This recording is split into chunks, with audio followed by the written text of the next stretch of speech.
তো আমাদের এমপিপিটিগুলো আপনি যে কোনো ইনভার্টারে লাগান। যখন আপনার ইনভার্টারের যে তারটা, ইনভার্টারের যে নেগেটিভটা, সেটা আপনি এই যে লোড এখানে লাগাবেন। এখানে লাগানোর ফলে হবে কি, এই সেন্সরটার মাধ্যমেই আপনার লোড, তারপরে চার্জ সব কন্ট্রোল হবে। যে কারণে আপনি যদি চার্জিং অ্যাম্পিয়ার 15 বা 20 বা 5 সেট করেন, তো সে এখান থেকে যখন যাবে ওই টোটাল চার্জ অ্যাম্পিয়ারটা সোলার থেকে হোক আর গ্রিড থেকে হোক, যেখান থেকেই হোক, ওই 15 এক্সিড করতে দেবে না। এটা এখান থেকে নিয়ন্ত্রিত হবে। তো এই ক্ষেত্রে এই নিয়ন্ত্রণের জন্য কোনো এসি ম্যানেজমেন্টের তার বাইর করে আপনার আইপিএসে লাগানোর দরকার নেই।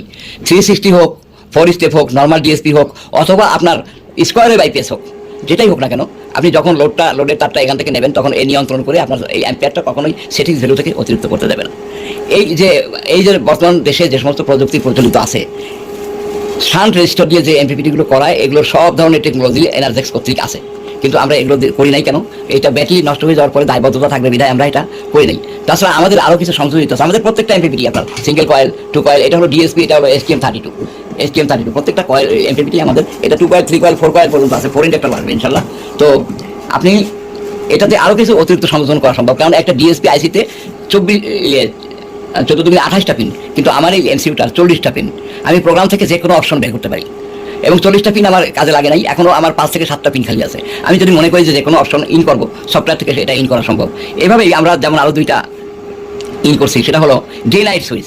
আপনার ইনভার্টারটা দিনে সোলারে চলে যাবে, সোলার চার্জ পাইলেই, তাও সেটা সেটিংস ভ্যালু আপনি করতে পারবেন। তো সোলারের চার্জ 5 অ্যাম্পিয়ার থেকে 30 অ্যাম্পিয়ার, যে কোনো সেটিংস ভ্যালুতে গেলেই ও তখন সোলার প্রায়োরিটি অন করে দেবে। অন করে দিলে আপনার গ্রিড চার্জ বন্ধ হবে। তো আমাদের এমপিপিটিগুলো আপনি যে কোনো ইনভার্টারে লাগান।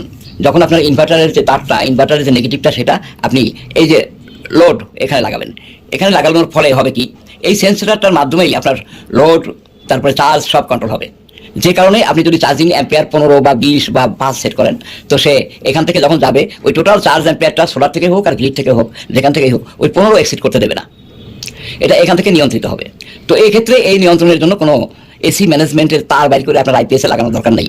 360 হোক, 4 স্টেপ হোক, নর্মাল ডিএসপি হোক, অথবা আপনার স্কোয়ারের আইপিএস হোক, যেটাই হোক না কেন, আপনি যখন লোডের তারটা এখান থেকে নেবেন, তখন এই নিয়ন্ত্রণ করে আপনার এই অ্যাম্পিয়ারটা কখনোই সেটিংস ভ্যালু থেকে অতিরিক্ত করতে দেবে না। এই যে বর্তমান দেশে যে সমস্ত প্রযুক্তি প্রচলিত আছে, শান্ট রেজিস্টার দিয়ে যে এমপিপিটিগুলো করায়, এগুলোর সব ধরনের টেকনোলজি এনার্জেক্স কর্তৃক আছে, কিন্তু আমরা এগুলো করি নাই কেন? এটা ব্যাটারি নষ্ট হয়ে যাওয়ার পরে দায়বদ্ধতা থাকবে বিধায় আমরা এটা করি নাই। তাছাড়া আমাদের আরও কিছু সংযোজিত আছে। আমাদের প্রত্যেকটা এমপিপিটি আপনার সিঙ্গেল কয়েল, 2 কয়েল, এটা হলো ডিএসপি, এটা হলো STM32 প্রত্যেকটা কয়েল এমপিপিটি আমাদের, এটা 2 কয়েল, 3 কয়েল, 4 কয়েল পর্যন্ত আছে। 4 ইন্ডাক্টর লাগবে ইনশাল্লাহ। তো আপনি এটাতে আরও কিছু অতিরিক্ত সংযোজন করা সম্ভব, কারণ একটা ডিএসপি আইসিতে 14-28টা পিন, কিন্তু আমার এই এমসিইউটার 40টা পিন। আমি প্রোগ্রাম থেকে যে কোনো অপশন বের করতে পারি, এবং 40টা পিন আমার কাজে লাগে নাই, এখনও আমার 5 থেকে 7টা পিন খালি আছে। আমি যদি মনে করি যে কোনো অপশন ইন করবো, সফটওয়্যার থেকে সেটা ইন করা সম্ভব। এভাবেই আমরা যেমন আরও 2টা ইন করছি, সেটা হলো ডে নাইট সুইচ।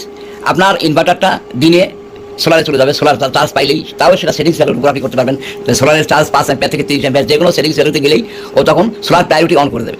অন করে দিলে আপনার গ্রিড চার্জ